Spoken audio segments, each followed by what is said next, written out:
Pas de nouvel homme fort à Madagascar, mais c'est la frustration de la population qui s'est exprimée. Sur les réseaux sociaux, le président Andry Rajoelina s'est adressé au peuple malgache depuis sa nouvelle destination.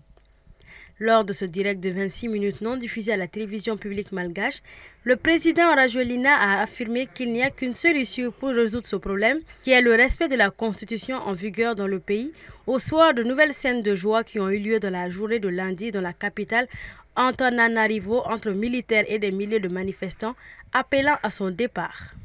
On ressent vraiment que c'est festif, on ressent qu'on est maintenant libre, pas vraiment libre, totalement libre, mais on ressent qu'on n'est plus aussi oppressé, aussi opprimé qu'avant. D'abord, il faudrait démanteler le système, il faudrait que chaque revendication soit résolue, et c'est après que le peuple malagasy va faire son choix. Ce matin, le président de 51 ans visé par un vote pour abandon de poste a dissous l'Assemblée nationale par décret. Même si le président malgache n'a pas donné de précision sur sa localisation, d'après des médias internationaux, il aurait embarqué dimanche à bord d'un avion militaire français et serait actuellement à Dubaï.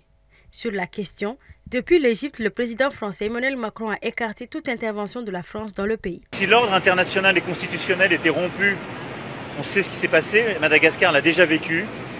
Ce serait évidemment, les premières victimes seraient la population. Et à côté de ça, je veux dire ici, comme partout, qu'on regarde la jeunesse de ces pays avec beaucoup d'admiration, d'affection. On a une jeunesse qui s'est exprimée, qui est politisée, qui veut vivre mieux. Et ça, c'est une très bonne chose. Il ne faut simplement pas qu'elle soit récupérée par des factions militaires ou des ingérences étrangères. Et notre grande vigilance aux côtés de l'Union africaine, de la SADC, pour que la continuité institutionnelle et l'ordre constitutionnel soient respectés. Dans un communiqué, le Conseil de sécurité de l'Union africaine a rejeté catégoriquement toute tentative de changement anticonstitutionnel du gouvernement dans le pays et exhorte toutes les unités des forces armées malgaches à s'abstenir de toute ingérence dans les affaires politiques. Le mouvement de contestation qui dénonçait au départ les coupures incessantes d'eau et d'électricité s'est mué depuis en une contestation plus large du président Rajoelina et de son clan. Au total, au moins 22 personnes ont été tuées au début des manifestations et plus d'une centaine blessées, d'après un bilan des Nations Unies.